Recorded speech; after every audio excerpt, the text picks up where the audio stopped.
crossings closed this week across the Anniston area. Norfolk Southern crews are making repairs and checking to keep your railroad crossing safe, but you will have to find a new route to work and school in some cases. Your East Alabama reporter Reggie Kyle talking about those closures and how long it will take to fix.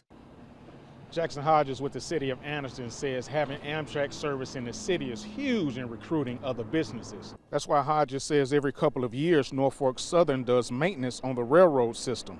Earlier this week, the company started maintenance on railroad crossings in Anniston and Oxford. He says this process could take more than a month to complete.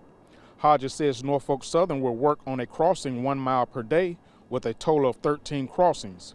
Each one will be closed for 1 to 2 days and reopened within 48 hours. You'll need to find a new route and expect minor delays in the areas affected. At some point between now and the end of February is usually a good way to gauge it. After working with Norfolk over the last couple years, it usually takes about a month. A lot of them, they suffer wear and tear, and so this will get them smooth and in back proper working order so you can continue your commute. But in the meantime, if you see it, know that it's only going to last a couple days. Now, Jackson Hodges went on to say that a lot of commercial goods move using the rail system, and it's important to keep that part of the infrastructure up to par.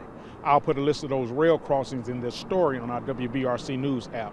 Your reporter in Anniston, I'm Reggie Kyle for WBRC 6 News on your side. Well, new